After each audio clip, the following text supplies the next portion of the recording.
The gift of life has always been perceived as one of the greatest miracles of medical science.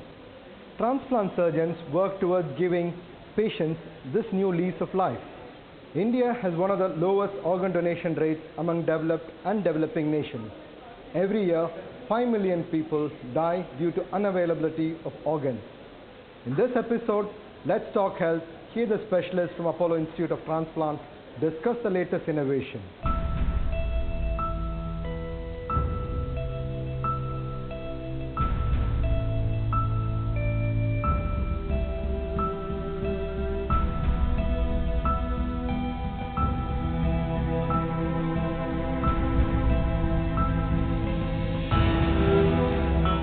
Transplantation represents one of the best examples of the scientific achievements of medical science. Transplantation is exchange of a sick organ with another functional or normal organ. The surgical procedure is called transplantation.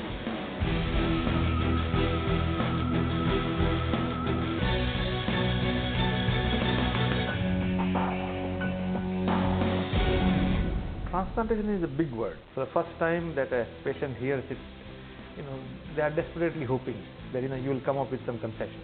By and large, people who reach us as a tertiary referral practice, they all need a transplant.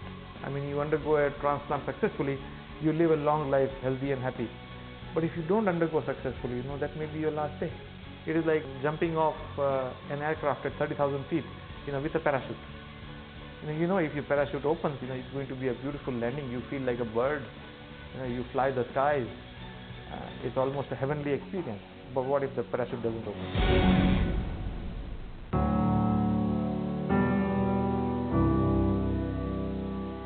The number of patients desperately needing a transplant far outnumbers the available organs.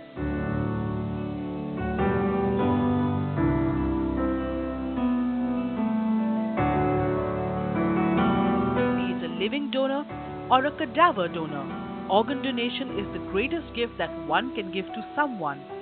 It is the gift of life.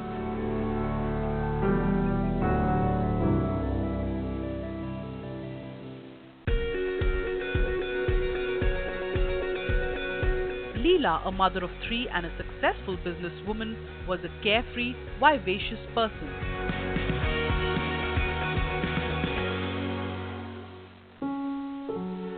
Until in 2003 when she suddenly got sick and found out that she had a liver disease. I was married at the age of 19. I come from a business family. I was a housewife till the children were about 10, 11. Then I joined my husband in business, and I've been a rather successful business person, very much living out of suitcases, recognizing cities only by airports. Maybe unconsciously I was part of the rat race. Then finally my body gave up and I became sick in 2004. I think it was around 2003-2004 that we discovered that her liver was pretty bad. And then she started feeling very tired. Then there are episodes, at least once in 2 months you would have an episode of gastritis, all kinds of things.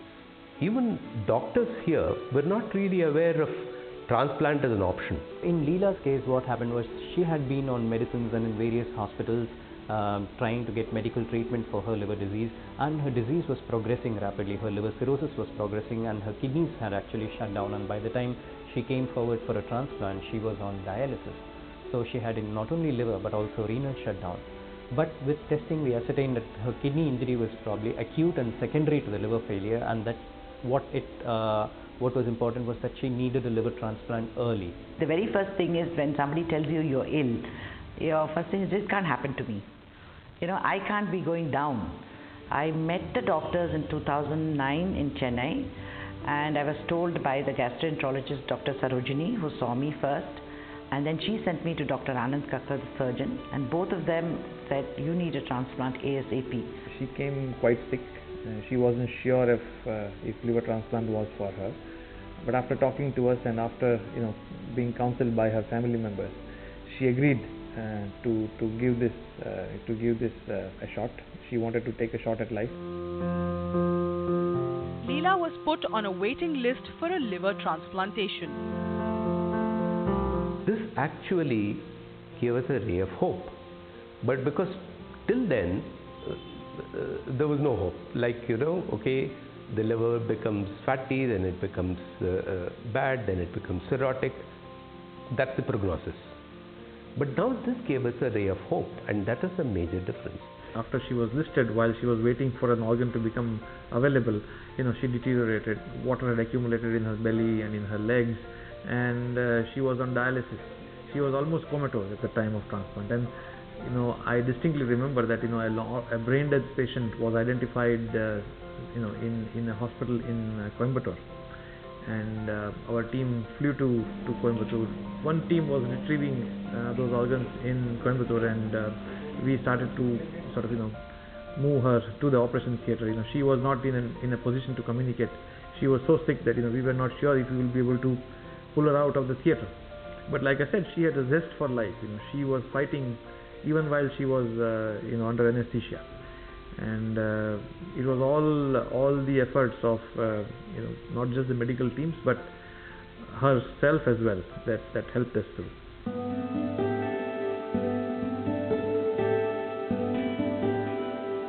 It was a successful surgery, and post-surgery a lot of precautions have to be taken to avoid infections.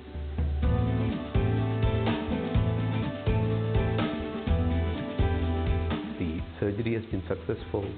So the first thing I called my children, obviously, whatever time it was.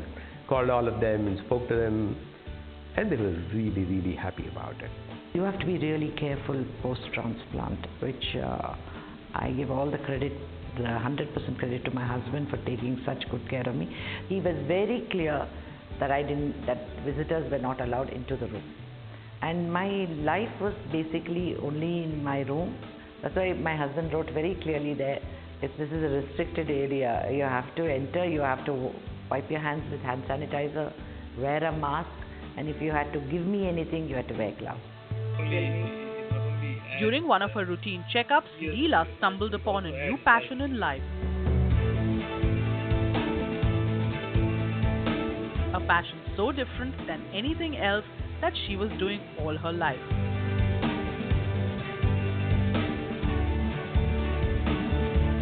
Post-surgery, when I went to Madras for a checkup, I had come to Bangalore and I had gone back to Madras for a checkup, my first checkup. Dr. Anand Kakkar asked me, he said, what are you going to do now? I don't know how it just came out that I said astronomy. I knew there was a lot more to the universe than I knew, and I wanted to learn it. A lot of people have told me things like, oh, you're lucky to be alive. The doctors themselves would say things like, you are a terminal case, did you know that? And I just looked at it, I said, in the grand scale of things, I said, I'm so small. When I look at the universe, I see so many galaxies. Every galaxy has billions of stars. I'm sure even in our galaxy there's more life than what we expect. So who am I in this 13.7 billion years of creation? Who am I? Kalyan has never seen her look better and is going to be happier with her recovery. If you see that somebody who is normally look like a vegetable continues to be a vegetable, it's fine.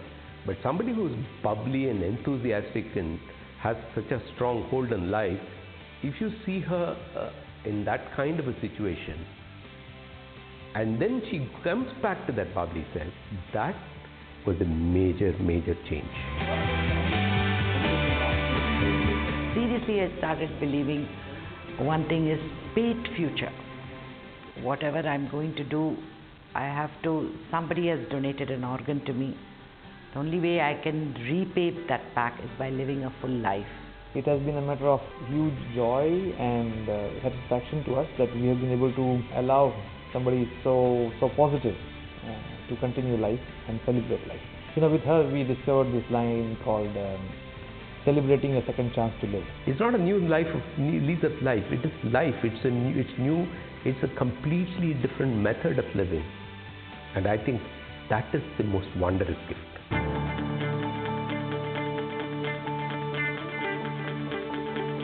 She has transformed from a typical businesswoman to someone who absorbs a lot of nature, does reading and wants to know about stars and finds meaning in such things.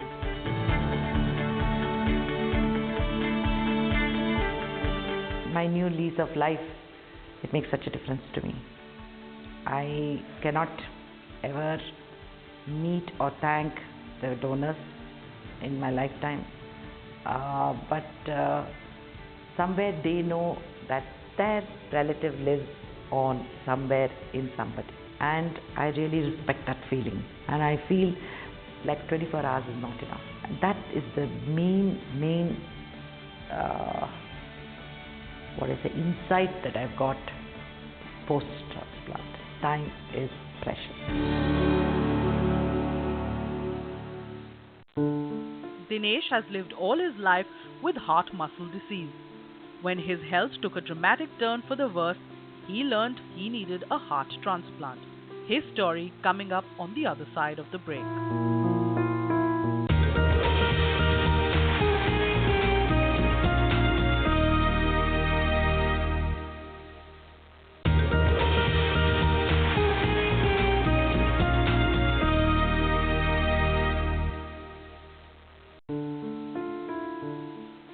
Dinesh's journey began many years ago. His parents were informed that he had a hole in his heart when he was 1.5 years old. Dinesh ஒரு 1.5 வயசு வரைக்கும் நல்லா இருந்தான். ஒரு சளி இருமல் வந்துன்னு சொல்லிட்டு ஃபேமிலி டாக்டர்கிட்ட போய் காமிச்சோம், கைனகாலஜிஸ்ட்டை. அப்போ அவங்க வந்து ஹார்ட்டில் வந்து லப்டப்புங்கிற சவுண்டோட எக்ஸ்ட்ரா ஒரு சவுண்டு வருது அப்படின்னாங்க. அதனால ஹார்ட் ஸ்பெஷலிஸ்ட் யார்கிட்ட காமிக்கலாம் அப்படின்னு சொல்லிட்டு பக்கத்தில் ஒரு டாக்டர்கிட்ட போய் காமிச்சோம். அவங்க பார்த்துட்டு ஸ்கேன் பண்ணி பார்க்கணும் அப்படின்னாங்க.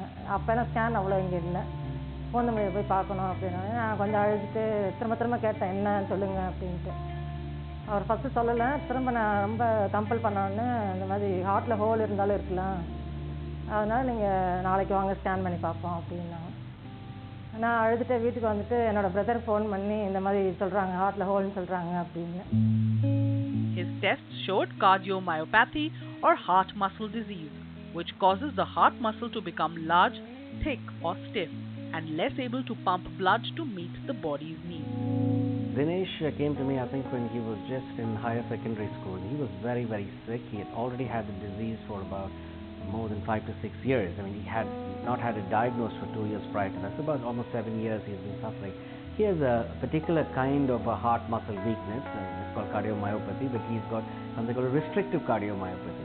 So whereas in most cardiomyopathies the heart muscle does not function to pump well enough, here it doesn't relax well enough. And because it doesn't relax well enough, every time the blood comes in, it causes a back pressure into the lungs and into the other organs, which is the liver and the kidneys. He was very sick. He could barely walk to the toilet. He was constantly unwell, couldn't attend school. When I was 6th standard, with everyone I was playing, and suddenly I thought I had a more breathing problem than, so we went to doctor and got checkup. So they said muscle growth was there. So due to that it can be there like that. So but that time there was no cure. So they said we can on the way we can check up like that. Till 10th standard I was coping with the problem. I used to sit in class and not go to games and all. I won't play, just I will go to school. Even I won't go to prayer because prayer will be in ground, so I can't climb stairs. I am not that much with friends get together, that and all I couldn't able to do. So around while I'm studying 10th standard,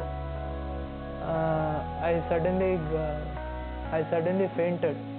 So that became so serious problem. இப்போல்லாம் ஒன்றும் செய்ய முடியாதுன்ட்டாங்க. 24 hours பார்ப்போம்.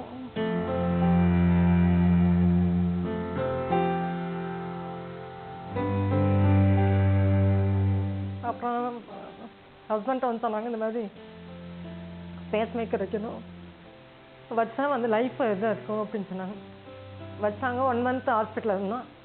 அப்புறம் அவராக ரொம்ப restriction, ரொம்ப இது பண்ணக்கூடாது. எவ்வளோ 7th வரைக்கும் எவ்வளோ ஆக்டிவாக சைக்கிளில் போயிட்டு என்ன இருந்தாலும் அப்படியே ஆப்போசிட்டாக அவன் பசங்களோட விளையாட முடியாது. அவன் ரொம்ப ஆசைப்படுவான்.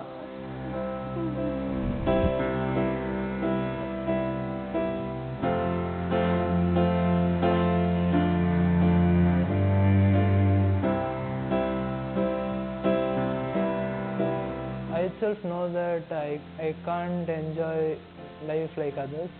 I thought it will be like my full life will go through like this only. I thought there is no cure for me, and at last I will end my life as it is. He had end-stage heart failure. He had a condition called as restrictive cardiomyopathy, and his right atrium and left atrium were so swollen, and his functional status, and what it means is he'll not be able to walk maybe 100 feet in a go. So he was that sick, he was. So at that time we evaluated him, and his kidney function is also was slightly abnormal. So which means like the heart failure has started affecting the kidney. In that phase he came. Dinesh underwent heart transplantation within a month, and after spending few weeks in the hospital, he was allowed to go home.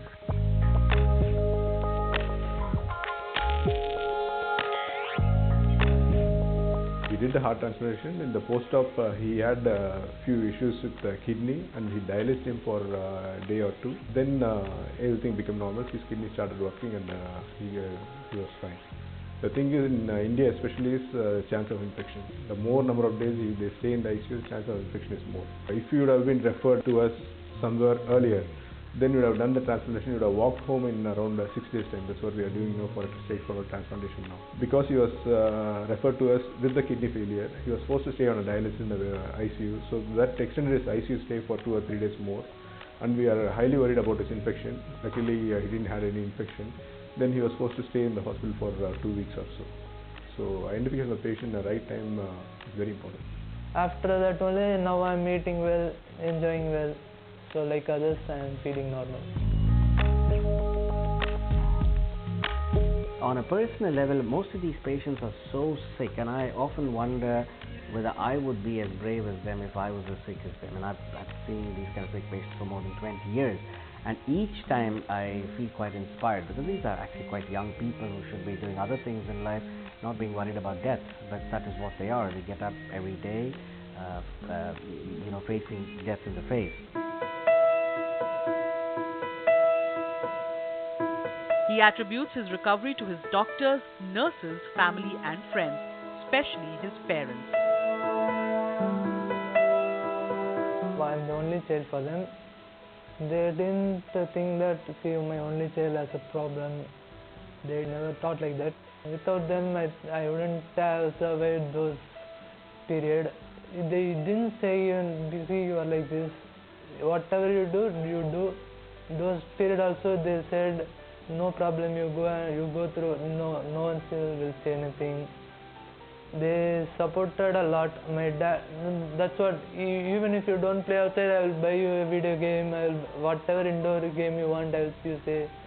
And those time only I bought computer, laptops, TV, whatever I wanted, he will buy me. So I used that as a... Today, Dinesh is healthy and enjoying life.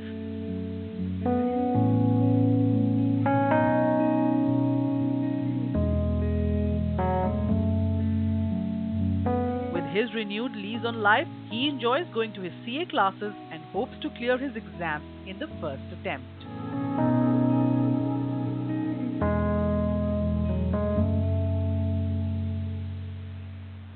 Hello everybody, I'm here to give you an update on Mrs. Leela and Mr. Dinesh. Mrs. Leela always had an interest in astronomy, and after her transplant decided to pursue it. She got a telescope, read several books, joined a club of amateur astronomers, and of course spent countless nights stargazing. Now she is an expert astronomer and even gives talks on it. Mr. Dinesh, who had undergone a heart transplant, is now leading a normal life, which includes returning back to his profession. Folks, the pinnacle of medical expertise is the ability to perform multi-organ transplants. As one of the world's leading organ transplant programs, we continue to marvel and experience the resilience of the human spirit manifested in the courage of our patients and the expertise of our clinical teams. It continues to remind us just how priceless life really is. Till we meet again next week on Let's Talk Health, goodbye for now.